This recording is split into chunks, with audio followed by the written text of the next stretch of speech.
And I came here in 1986 to run it for myself, and I signed the papers, and I was owner of the Red Barn Incorporated. People come in here for the experience, more so than I think anything else. And they love the fact that somebody's actually taking the time to listen. Maybe you learn in proportion to how much you listen and care. If you can find that balance between doing what you love that isn't really work, that might pay the bills, and can resonate with people and actually to some extent help people. Without my customers, I would be doing what I don't love, guaranteed.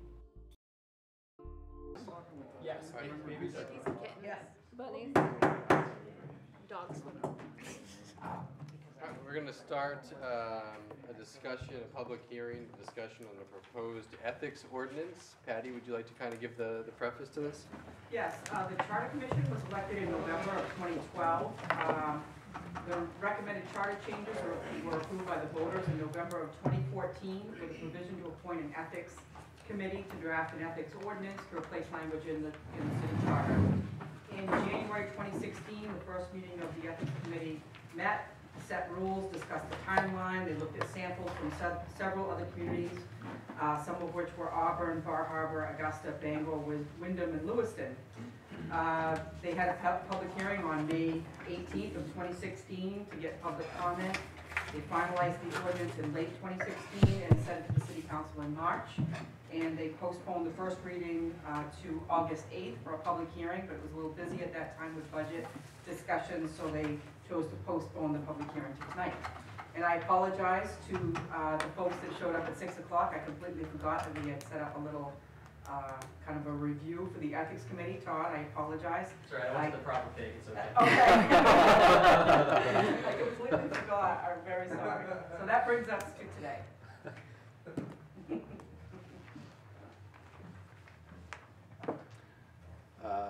I'm not leading this in.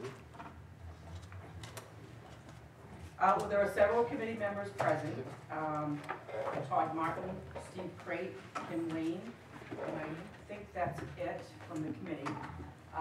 If I'm happy to defer to the committee members that are here. If they'd like to discuss the process in a little more detail, or do the provisions in the charter stay in effect until an ordinance is adopted? Yes, once an ordinance is adopted, several sections of the charter would be replaced with an ordinance. And I think the thought process, please feel free to correct me if I'm wrong, was that it's easier to amend an ordinance than the city charter. So if there are things that come up, 10 years ago we didn't know what social media was necessarily. There may be some issues with social media today, and in another 10 years it could be some other platform that we're not even familiar with yet. So I think that everyone felt that changes to the ordinance are just a little more easy to facilitate than changes to the charter, which actually require a vote by the voting public. So the committee used the Windham ordinance as a model. It's kind of a similar sized community.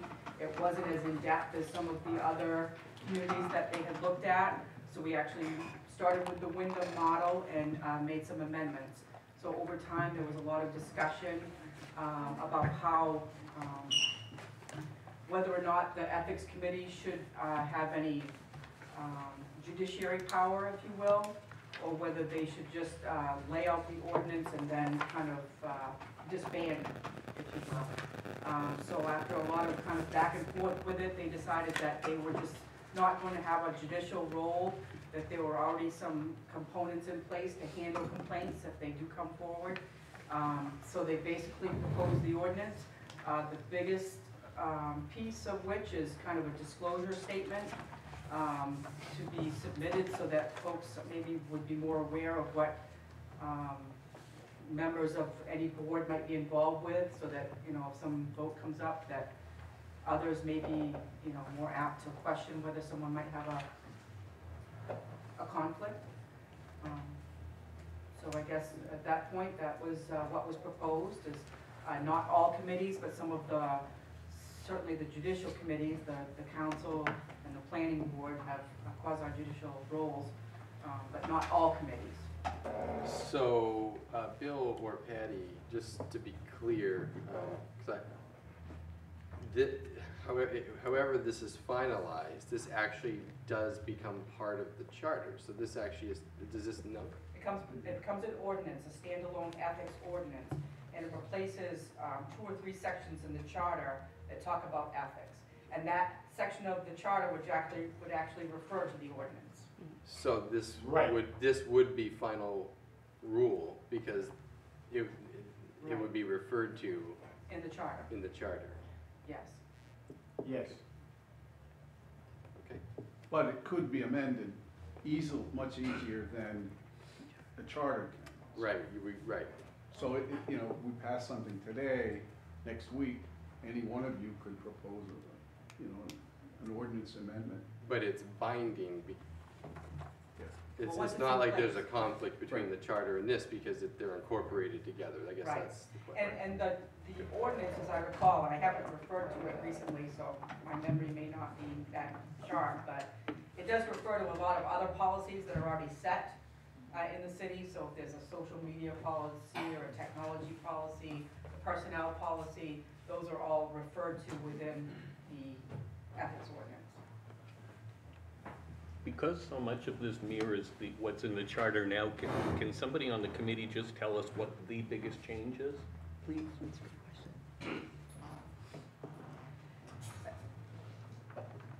There was a financial, you need to stand up.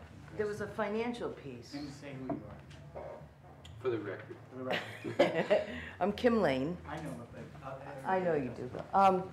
There was a financial piece, and I think that one of the discussions was conflict of interest around accepting bids or reviewing bids. And I think, so we did put that in there. I can't tell you exactly what it says, but that was a piece that was a big discussion. And the disclosure statements. The disclosure statement and we actually looked at that with Wyndham, how important it was to acknowledge disclosure once a year, right? Once a year, we ask people to speak to any disclosure issues that they might have. I think those were the biggest discussion pieces. Would you agree, Todd? Yeah, I guess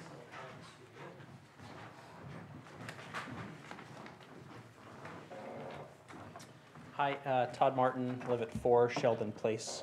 So I wish that Peter Lyford was here. He was the chair of our committee. He was on the city charter commission, was very, very knowledgeable throughout the process. So I was kind of hoping to lean on Peter a little bit tonight. Not quite sure where he is. Do we have any idea where Peter is? No? All right, well, here we are. So yeah, Peter was very helpful during the whole process. Being on the charter commission, he was very helpful knowing what was already in the charter and how this would marry with the charter. And so, this ordinance, this ethics policy, again, is modeled after Wyndham's ordinance, which has been on the books for a number of years. We were quite shocked to see that the city didn't have a current ethics ordinance, although it is dealt with in the charter. But I think that this sets us up well. Over the years, we've seen a number of city employees in other towns, the Anson tax collector, who got in some pretty serious trouble, misusing taxpayer money. So, this ordinance is an effort to root out any conflicts of interest between city employees and city officials, their immediate family, and businesses that the city does business with, to make sure that folks on this council or the planning board or other, city employees or city officials are not, acting in a conflict of interest that would directly benefit them in a financial way, that would directly benefit an immediate family member, or that would directly benefit a business that they work with or for, or that their immediate family works with or for. So, we weren't trying to root out or do a witch hunt with this, but just to lay some ground rules so that we can avoid any conflicts of interest. Questions or comments from the council? If there's no more comments from the public, then I think I'll make some comments. Yeah. I guess first, all right, go ahead. Go ahead. Forward. Ernie Grolman, Johnson Heights. I remember that the city had a code of ethics from about 10 years ago. And it had some different items. What I remember about it most is that it addressed the subject of ethics in general, and it covered many, many subjects. I thought it was very well written. Then there was another code of ethics that got into the ordinance as I understand it. Now this one is a proposed change to that. And each one of the changes has been diluted, and it's more specific to one certain thing instead of a broad general blanket. One of the things that I remember about the past ethics code is that it prohibited or it required the highest moral and ethical standards. And that was following the U.S. Ethics Code. This one completely ignores that language. It had specific wording that would require all counselors and city officials to be removed from office if they committed crimes or they violated city codes. I remember that one specifically. And that's all gone. And I think it should go back to the old code as much as possible, because it seems to me like the new code is not following the old code.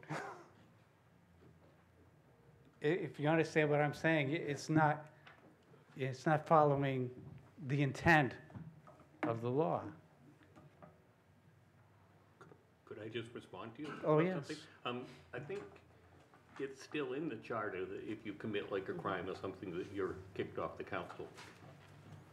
Well, I don't see it here. There's very broad language about proper conduct by city officials and confidence in the integrity of government, but it's not real specific like the past. Currently, we're using the charter, and it is in the charter. It's in a separate section of the charter about conduct of the mayor, the council.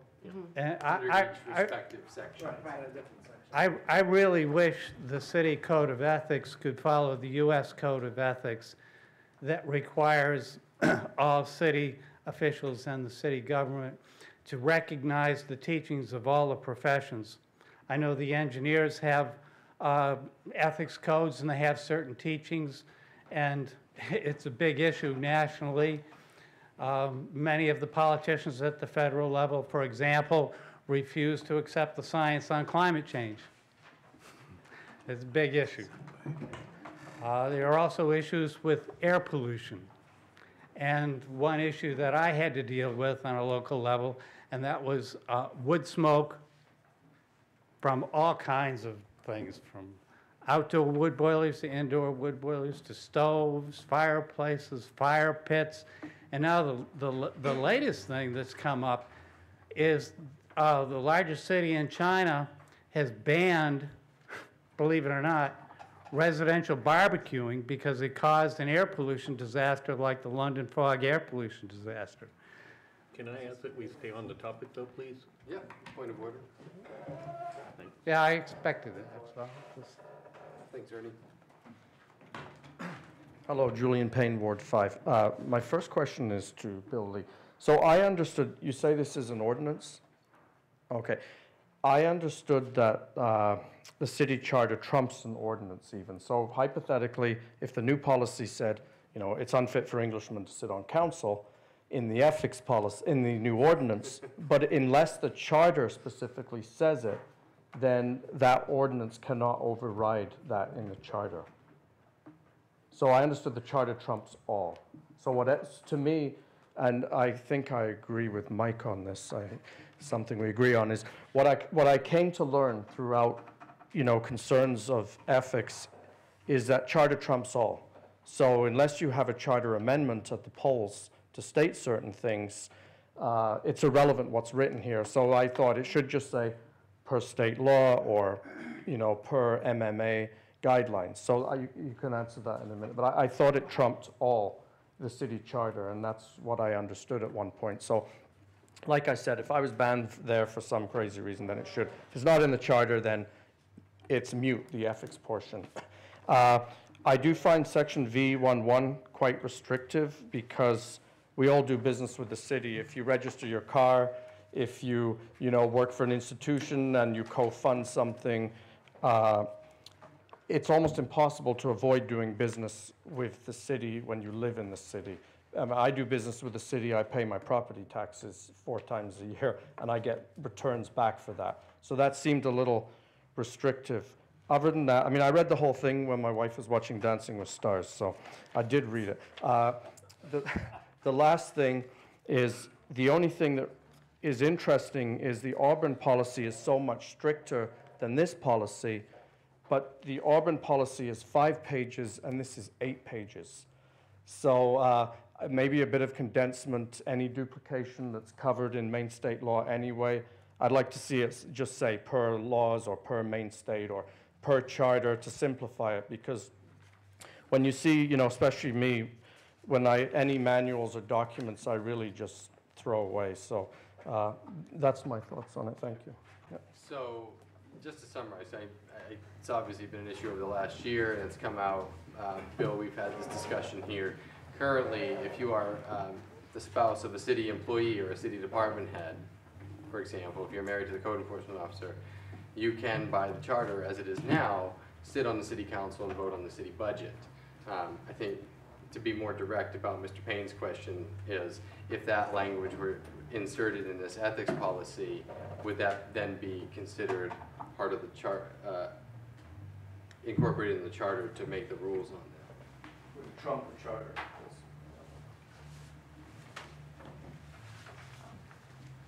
If what language? I need you to clarify that, if you could, please, your question. I can answer Mr. Payne's question, but I'm not sure that I'm following your question, Mayor. Sure. That would say that if you, let's say, if you're married to a city employee, like if I'm married to, if you're married to the police chief or the fire chief, you can't vote on the budget because that's a financial conflict of interest.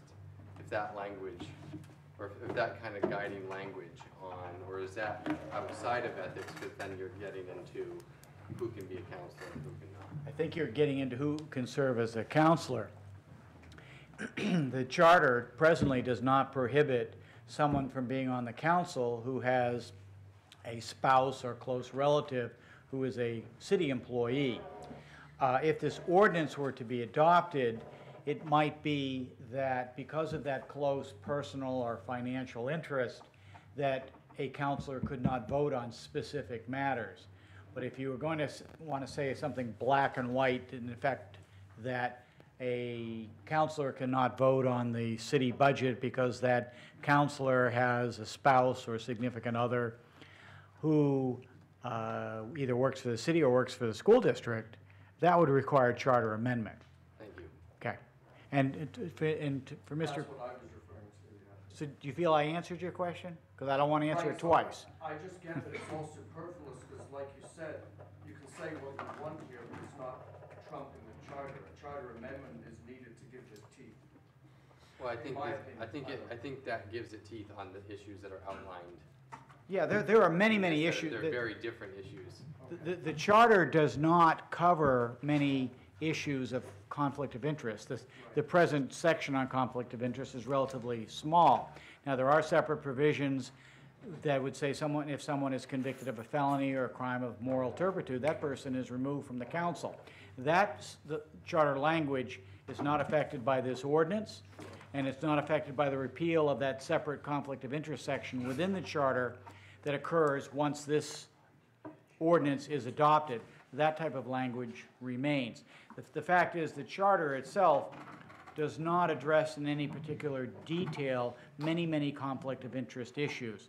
The ordinance would be an attempt to fill in all those areas, or at least many of those areas, that are not presently covered by the charter. So when you say the charter trumps an ordinance, that is correct. But if the charter says nothing on the subject, then there's nothing for the charter to trump. Okay? That's the point I wanted to make with the question you were asking. So the point you made about, say, the fire chief's wife can't sit on council. If that has no teeth within the charter, then language like that should be removed from the ordinance to simplify and shorten it, so there's no duplicate. Well, it could be that because of the, see, the counselor's, we'll just say counselor's spouse is employed in some way for the city, some contract comes up that involves that particular person, that, you know, say it's somebody who mows the lawns, and it's a matter of dealing with some type of a lawnmower or something, that counselor might say, well, if I voted on this particular purchase, that would affect the employment of my spouse, and therefore, under this ordinance, I have to stay out of it. For example, it might be a mower that would take away that person's job. But Okay? if it's not 10% pecuniary interest total, isn't that also the guideline? You have to have That, there's a state statute, but this goes beyond that state statute. This would prohibit a lot of employees from being involved in certain things, and that under state law, currently the matter is silent. And while people might tend to focus on the council here, the bulk of this ordinance really doesn't have anything to do per se with the city council. It's dealing with a couple hundred people who work for the city or serve on city boards and commissions, and what matters that they can or cannot participate in or vote upon. Okay?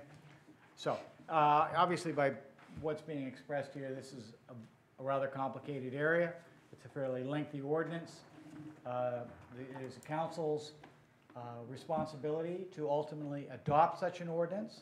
When I say such, an ethics ordinance. You decide what it is.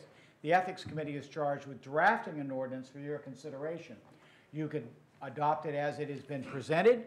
You could decide to amend it. You could decide before you vote on it. You could decide you wish to study it further before you vote upon it. That is the council's prerogative. There are no time deadlines set within the council. The Charter Commission wisely considered the fact that it could take some time, and the present charter says that the existing ethics provisions within the city charter prevail until an ordinance is adopted that replaces them.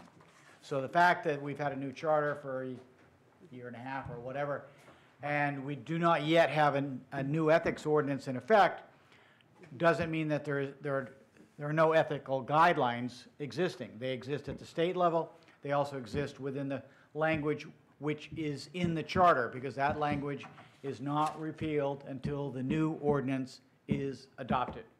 And this is entirely in the council's hands at this point as to how you wish to address the matter going forward. I can reserve my comment until it comes up for discussion, or I can go back to you. Did Mr. Mayhew want to make a comment? Gary, did you want to speak?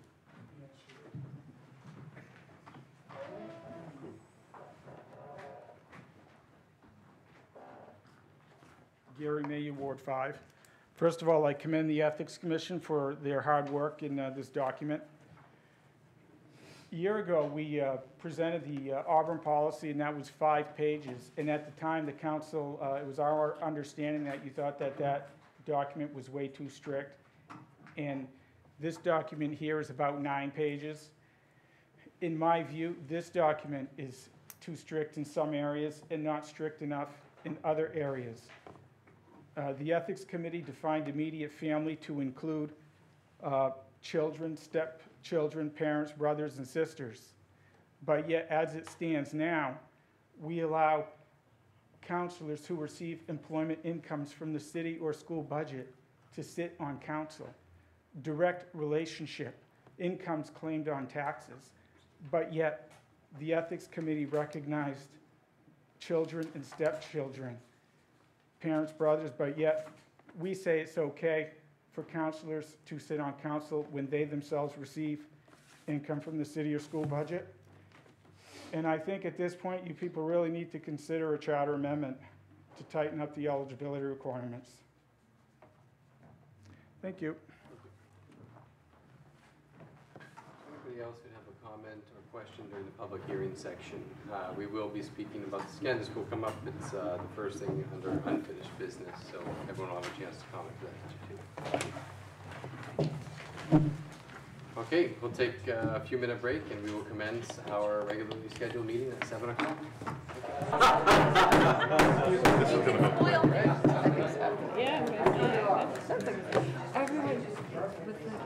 Good evening. Welcome to a regularly scheduled meeting of the Waterville City Council. If anybody would like an agenda, they are in the sleeve out back.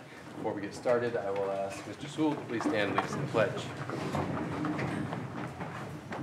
I pledge allegiance to the flag of the United States of America and to the republic for which it stands, one nation, under God, indivisible, with liberty and justice for all.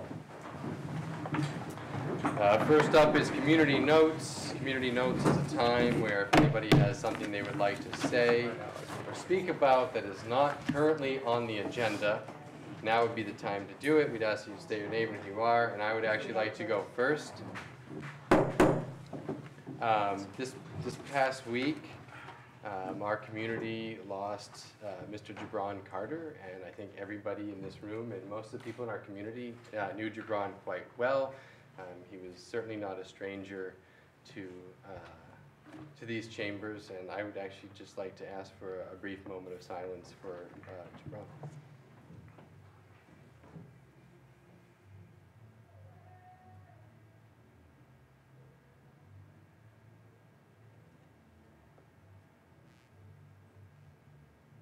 Thank you.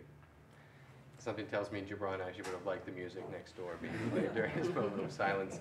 And there is a service for Gibran at St. Joseph's for anybody who would like to attend Friday at 10:30. All right, community notes. Ernie Grolleman, Johnson Heights. There's new science on the subject of smoke, which has been a constant issue for me over the last 10 years. I've been forced to deal with smoke from a meat smoker from my neighbor, immediate neighbor, 40 feet upwind of me for months. And it caused me to do some research on the internet, and I found out that the city of Chongqing, China, the biggest city, 10 million people in China, had an air pollution disaster that was caused by residential barbecuing on a holiday where they traditionally barbecue their meat. When I say the London fog air pollution disaster, the particulate matter got up to like 1,000 micrograms per cubic meter. 4,000 people died over a period of 4 days. It was a major, major thing.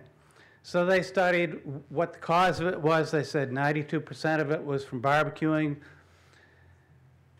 And then they were forced to do a study on barbecuing in general, and they determined that barbecuing in general causes pollution within 150 feet. So they banned all barbecuing, believe it or not. Now, about a year ago, my neighbor started burning wood in a fire pit, and the smoke was like smoke from an outdoor wood boiler or an old locomotive from the 1860s or something like that. It was very sickening, very noxious, and violating city codes. So I took some pictures and I went down to the fire department. I showed it to an officer and he agreed it was against the code. So he immediately went down to the neighbor, asked him to put out the fire pit, and the neighbor did. Very good work. And he hasn't used it since. But as soon as the fire official left, the neighbor started making threatening gestures with his fist. Did you take this to the police, Ernie? No, because the city has never done anything about the worst case pollution that was much worse than this. Well, I'm asking about the threatening behavior, because that's what you seem to be complaining. No, because Mike Roy has told me to stop harassing my neighbor in the past, specifically with the fire pit. It's been going on for about 10 years. And I think this explains the reason why Waterville and other cities too apparently have air pollution problems in the summer, not just in the winter from wood smoke and all this wood burning that's going on.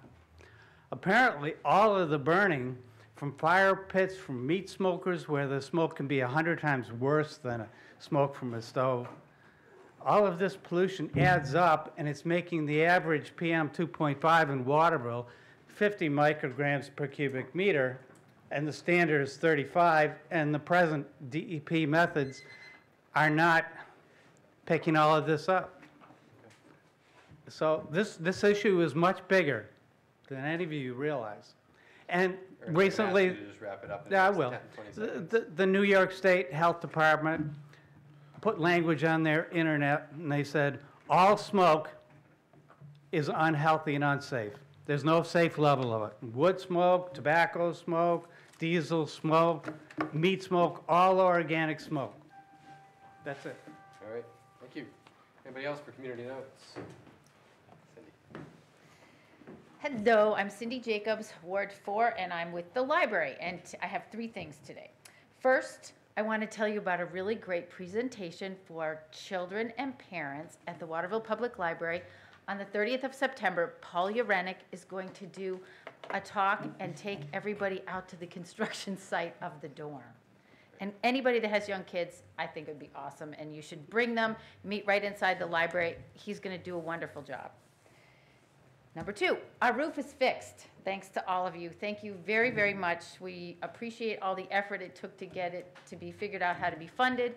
And I just want to let you all know that we're actually going through an extensive process right now where we're looking at the building, which is owned by the city, and making lots of lists and figuring things out and trying to come up with a 1-year, 2-year, 5-year plan for maintenance and repair. It's no additions, it's nothing new, it's just maintenance. But we're trying to get on top of it so that we're all not caught last year like we did this past year. I may ask some of you for some help on getting that all together. I just talked to, Mr. Turner, and we'll go from there. But anyway, I just want you to know we are definitely on top of all of that. And number 3, Nosh and Knockoff is back. We're doing Nosh and Knockoff again this year. It's on October the 28th. Our wonderful mayor is in the cast, and we have a lot of we have Bill Bonney's in our cast, we have Marie Cormier's in our cast, and a whole bunch of actors from the Opera House are in the cast, and it should be bigger and better than last year, so I'm encouraging everyone, get your tickets early. You can buy them from board members at the library or on our new slick website online. So get them quick, because we only have a certain number we can sell based on fire code. You got to put them, got to do it. Yeah. Thanks very much, everybody. Thank you, Cindy. Hello, Julian Payne, Ward 5. I would just like to clarify one thing. We don't barbecue too much in England. I bet most of that smoke was cigarettes, but outside the pub. But anyway, I could not think of a more appropriate place than community notes to acknowledge the passing of a colorful, larger-than-life member of our community. I only knew Gibran from council meetings, and our paths never really crossed in life, despite spectacular rumors. I was advised not to align myself with political figures in the community, but I don't care, because I acknowledge Gibran today is the right thing to do. What I also know is he was a larger-than-life name in our community, and that makes him a big part of our community, and consequently, a big loss. He was a father and somebody's son, and we can all identify with that. His family certainly was a larger-than-life part of our community and were instrumental in shaping the business landscape in Waterville, and I believe his father was on many charitable boards. It is hard to believe he's not here today. I'll tell you a funny story about Gibran. He phoned me a few weeks ago out the blue for the first time, and he had this big scheme and speech he wanted me to help him with, and this big master plan that I was going to concoct with him. And it was Saturday. My wife had arranged to go to the beach, and of course I got a lot of, "Heck, Jules, why did you agree to that? What are you doing? Gibran, I mean, we can't do this." And I said, "Don't worry, he won't show." And he didn't. So, that's that. But I think of a poem that really sums him up well, and it's by John Donne. Seems very fitting. It says, "Any man's death diminishes me because I am involved in mankind, and therefore never seek to ask for whom the bell tolls, it tolls for thee." Thank you. Thank you, Julius. Hello, I'm Paul Lucia from Ward 5, and I didn't intend on saying anything here tonight, but I can assure the library that there are more actors that aren't in your play. So Yeah, there are a lot of actors in the city here. All right, Mr. The Lucio. way I suspect that would be taken wrong. All right. But I wanted to say that we have one neighbor in my development who's not part of our development that burns fuels. Sometimes he's burning green softwood slabs. That's pretty bad. He has a pellet stove, and that's very enjoyable. It smells nice, less polluting. But what we really hate is when he burns his trash. Now, that's easy to tell. We all know what burning trash smells like. And I thought, being a little savvy of how the wheels work at the state and other different places, there's no help to make that stop short of a civil lawsuit. So I would suggest that when time permits, think about something nice and easy that could be put into an ordinance that would at least stop somebody from burning trash. Thank you. Thank you. May I quickly say that those ordinances are already on the books? Thank you. Anybody else for community notes? No, go ahead, Sydney. Yeah, I just wanted to bring an update. Just recently, we had a meeting on the Seton Hospital Complex with developer Kevin Matson. Cindy Jacobs was very influential in organizing that. Thank you, Cindy. And we had a lot of the concerned residents from Ward 4 and neighbors there. A lot of things were described by Kevin in context as to what is happening with the Seton Hospital Complex, the wheels of the federal government and loan and funding is awful slow. So HUD funding is involved in this particular project. We're looking, or Kevin's looking basically at a 14-month window where he sees that funding coming to fruition and actual construction will start to begin as soon as he gets that green light to do that. It is a project that is immense, 59 units. Rentals are going to be there anywhere between $900 and $1,100 a month. We are looking at the first floor as commercial retail, possible medical offices, he was saying. And as far as the complex where the old Delta units used to come out of, that is up for question. But that's, I wanted to bring everybody up to date, some great news on that, and that we are moving forward with that, and that's going to be an awful large asset in housing for the city of Waterville. Council? I just wanted to ask the council if anyone has any. Can I make a comment? I wanted to give an update about the public meeting that was held in regard to a possible landlord registry. I know I certainly received a lot of concerned comments from constituents and wanted to clarify after that presentation by Paula Raymond last city council meeting. This is not an ordinance. This is not something that will be brought to a vote before the council. There was a public meeting on Saturday that was very well attended. I think more than 50 people were there voicing their concerns. And what came out of that meeting, my understanding is that there will be a working group that is not part of the council's work, but that is going to be formed between landlords and concerned citizens interested in working on this issue and moving forward. But this is in no way anywhere near the stage of an ordinance that will be voted on by the council. So I would encourage people to continue to voice their concerns, both about the impact of a possible future eventual registry and also about how we can work together to improve the quality of housing in our wards and city. Thank you. Councilor? Just wanted to ask if anybody on the council has any ethics concerns tonight with votes. All right, I guess we're good to go. We will go to the approval of the consent agenda. Can I get a motion for the approval of the consent agenda? So moved. Second. Discussion? All in favor? Unfinished business, ordinance 92, 2017. Move to read by title only. Second. All in favor? An ordinance providing for adoption of an ethics ordinance. Move to adopt. Second. And discussion? I guess I'll start off the discussion. First and foremost, I want to thank everyone Attorney. that took part in the ethics committee to form this ordinance. I know very tall task to undertake, and I sincerely appreciate all the efforts.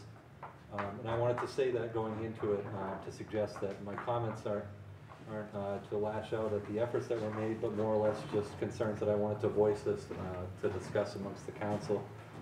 And it really came down to three major concerns that I had with the document itself, but more or less in general was what the intent of the ethics ordinance was and what I saw it personally. And I guess before I get into my comments, I'll just say that I kind of perceive that the ethics ordinance would be more or less a guideline or further defining certain definitions or certain items in the charter that might be gray area, that might, excuse me, further defining what the gray area in the charter was so that we can better make decisions in the future. Reserving certain spots so that perhaps we can tweak it from time to time, as was suggested during the public hearing session. Perhaps so that we don't have to revisit certain ethical dilemmas or questions that we have that we've already discussed amongst the council previously, so that we don't have to discuss them in the future. And I refer back to certain items that we've discussed as a council not 2-3 weeks ago.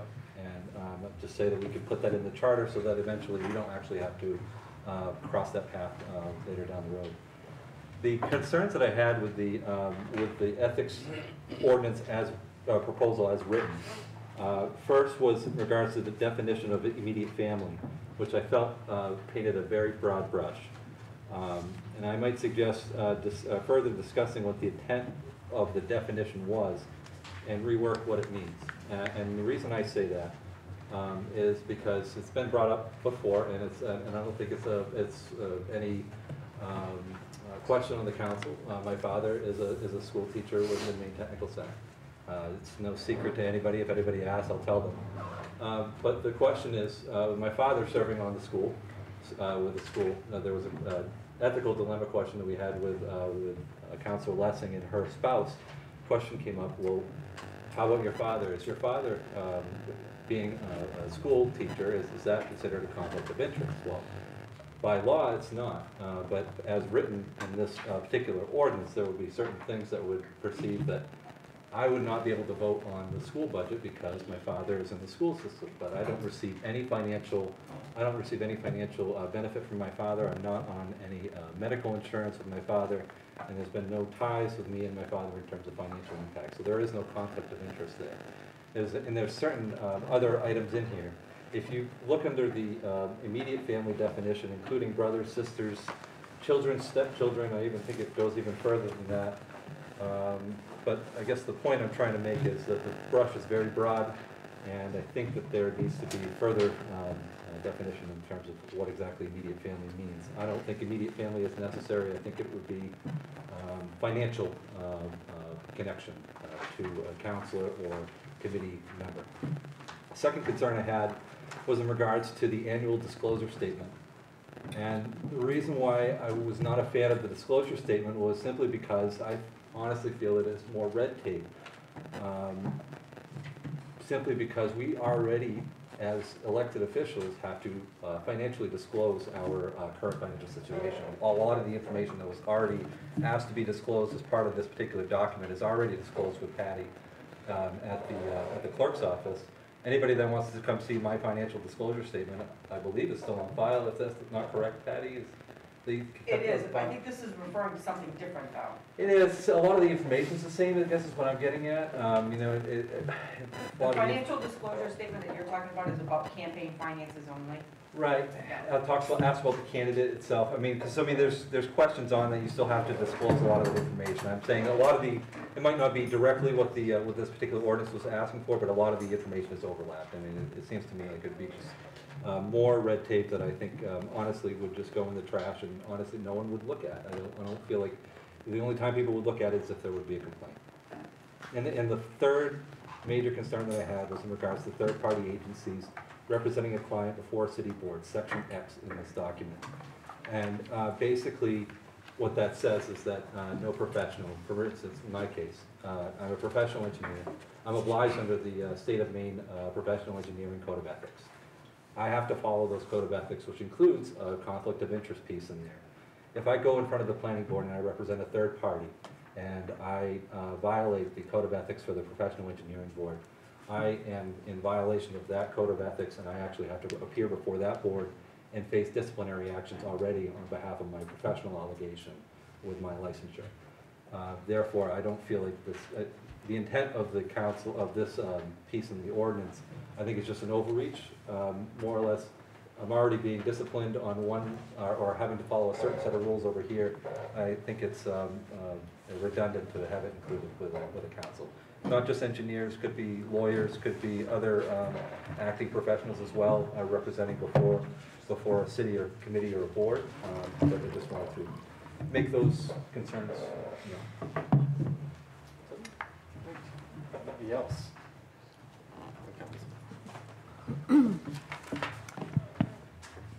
So I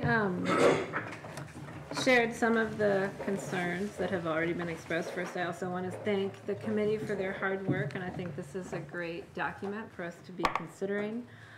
I think one of my concerns shares the kind of overall, people have talked about the length and the tone and the ways in which we want to be encouraging participation in our public life. With the understanding that there are real and significant ethical concerns that are raised as well.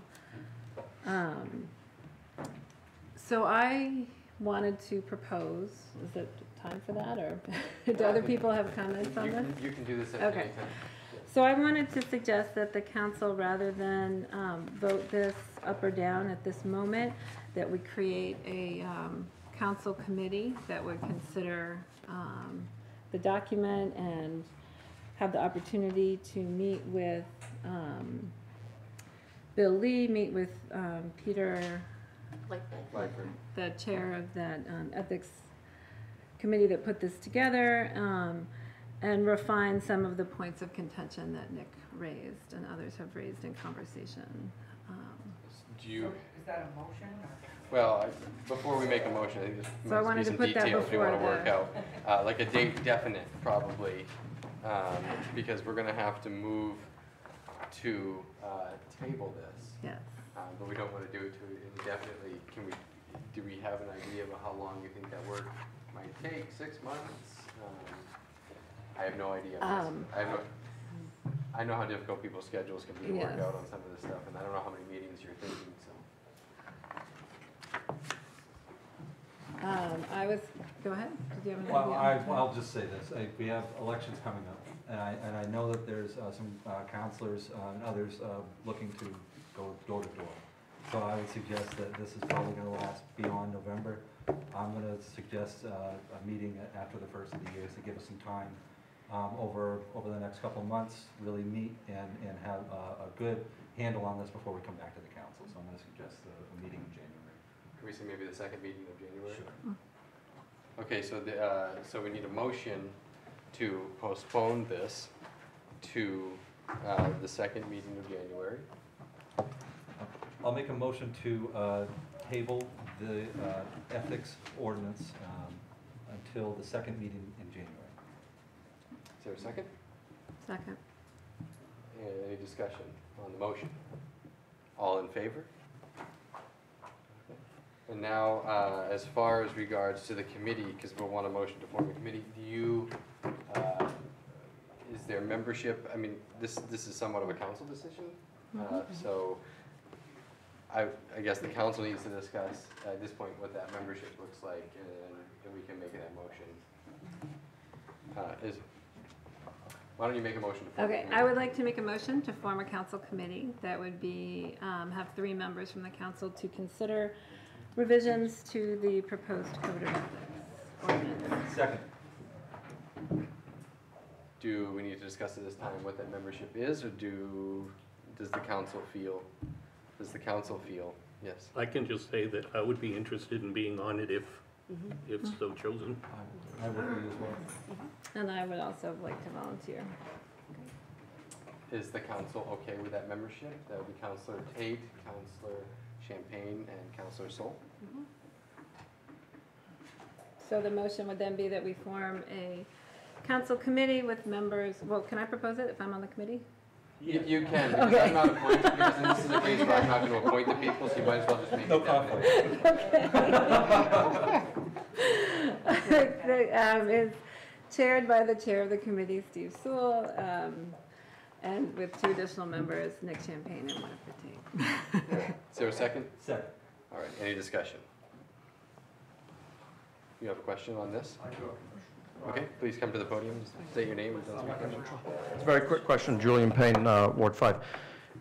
I would suggest, and this is just an opinion, that the whole council works on it so that all the members of the community of their wards are represented, because we could end up with this situation that, and obviously my councillor is represented, so I'm not being biased. They could say, well, my councillor wasn't involved with this, and as you know, a job of a councillor is to represent your ward. And, I suggest walking a little bit and getting an opinion from the community about what, just summarize a little bit of what's proposed and get some feedback.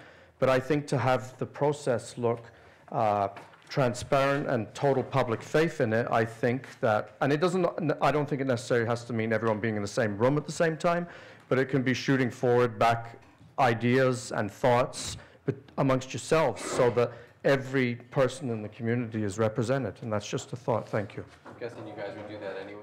Yeah, I mean, if I could respond, the committee would part of the charge would be to seek and receive feedback from all the members of the council. If the committee met as a council group, that would be a public meeting, and then would have to be advertised, et cetera, and so it wouldn't provide the opportunity to kind of work through some of the details. I think that's the concern. So therefore, you're saying it's full council participation? Yes, but definitely. there's a certain spearhead to it. Okay, thank you. I'll move that to a vote. All in favor? Great. Moving on to ordinance 129, 2017. Move to read by title only. Second. All those in favor? An ordinance providing for amendments to zoning. Move to adopt. Second. Any discussion? All in favor? Roll call.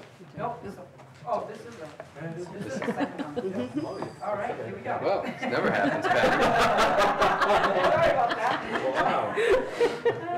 3 years of figuring Yes. out the rate. Councilor White? Yes. Councilor Lessing? Yes. Councilor Mayhew? Yes. Councilor Champagne? Yes. Councilor Tate? Yes. Councilor Dupont? Yes. 7 in favor and 0 opposed. Great. Next is order 136, 2017. Move to read by title only, please. Second. All in favor? An order providing for acceptance and appropriation of the 2017 Burn Justice Assistance Grant. Move to adopt. Second. Any discussion? Roll call, please. Councilor Sol? Yes. Councilor White? Yes. Councilor Lessing? Yes. Councilor Mayhew? Yes. Councilor Champagne? Yes. Councilor Tate? Yep. Councilor Yes. Dupont? Yes.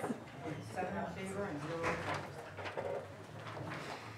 Right, moving on to new business, order 141, 2017.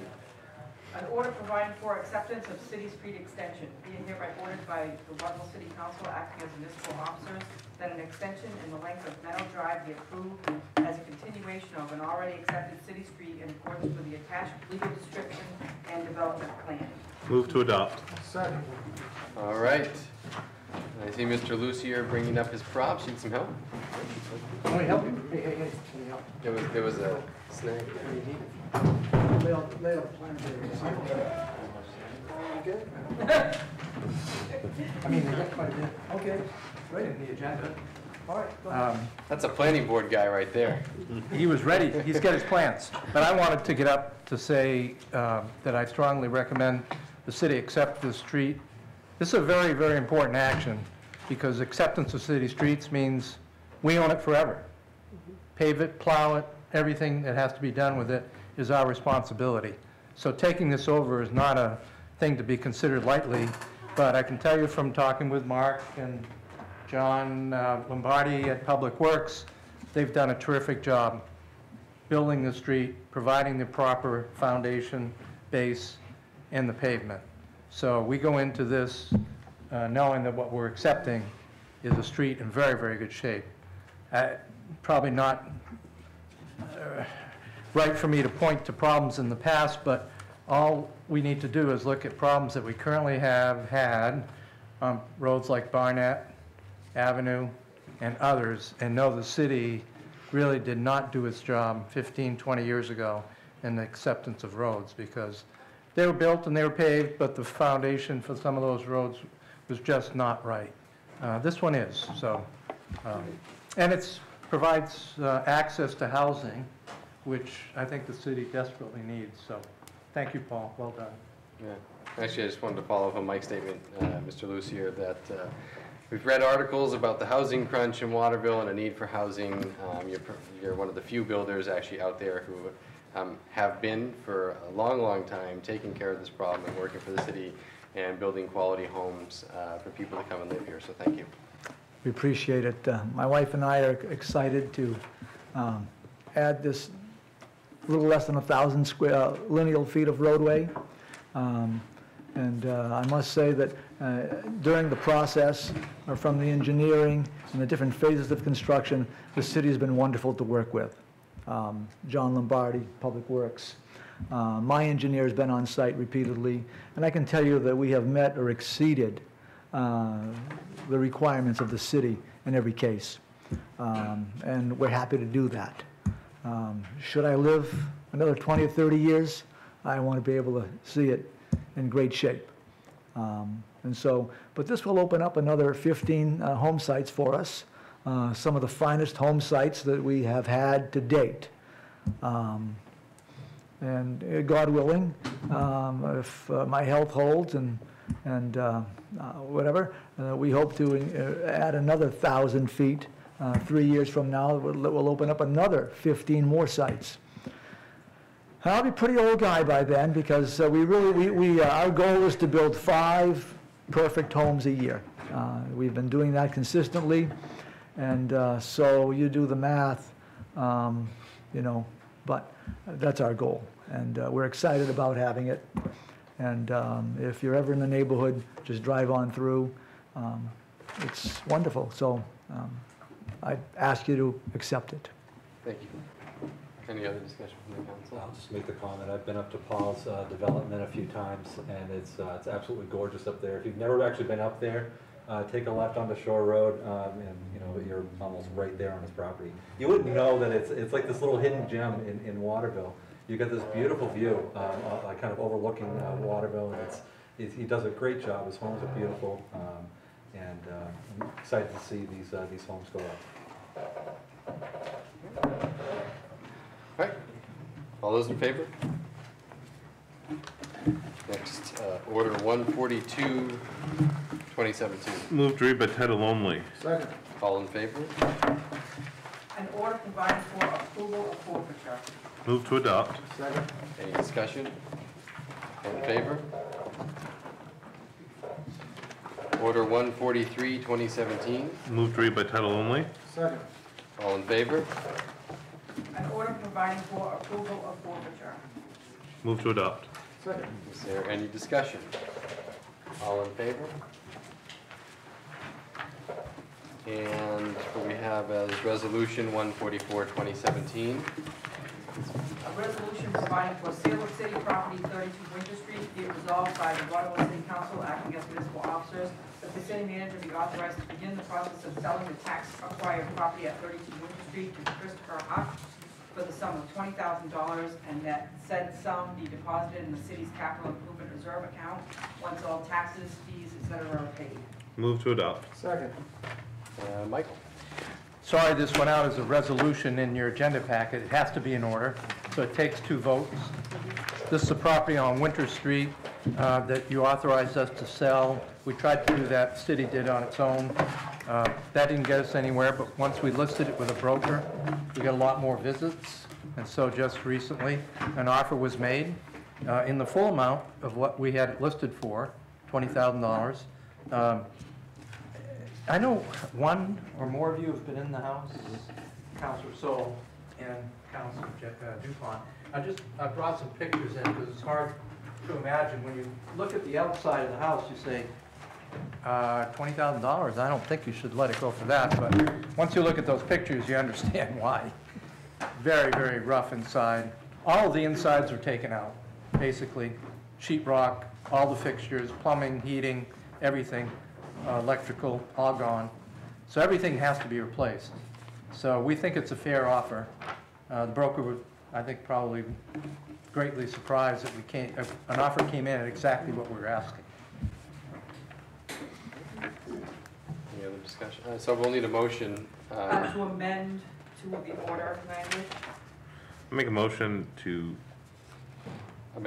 amend The resolution. the resolution and make it an order. I think And that's probably- resolution 144, 2017 to be order 144, 2017. Second. All in favor? And now move it as amended. Move as amended. Second. Any discussion? Now, question real quick. After the broker is paid and the real estate fee is, how much are we gonna make total? I believe, so that's 18, it will be 15 to 16,000 will go into this capital improvement reserve account. Yep. Okay. Any other discussion, questions? All right, all in favor? Thank you. Manager's report. I have just two items. One is that the parking lot, the Eldon Inn parking lot is ready. Mark and his crew, Mark's still here, have gravelled it, and it's certainly safe for people parked there. I think there's a good base of material, so it's not going to be a muddy site. We're currently having it surveyed, so that if the council decides we can pave it next year and light it, we'll know where our boundaries are. So that Eldon Inn parking lot is available. And I've told Amy also, and Waterville Main Street groups, that it's there. I told Bobby McGee at Sailor Tea, so please help me spread the word too. And you just put that out on the city website and Facebook page as well? That's right, that's a good point. I'm not sure that Amanda did that, so I'll make sure. Patty, would you mind helping me? Thank you very much. Second thing is October 5th, I believe. 3rd is a Tuesday. And starting the 4th, Wednesday, is the annual MMA convention, Maine Municipal Association convention. So if any of you are interested in attending 1 day, 2 days, parts of a day, please think about it. In your magazine, Maine Municipal Magazine, is an outline of what's covered each day. Sometimes can be very helpful topics. So, and we certainly, the city provides the fees for what, whatever that costs for attendance, because this is all about municipal issues. So that's it on the manager's report. Unless anyone had any questions of me, I'd like to have one of you make a motion to go into executive session, because we'd like to report on where we are with labor negotiations. Motion to go into executive session to speak about labor negotiations, please. All in favor?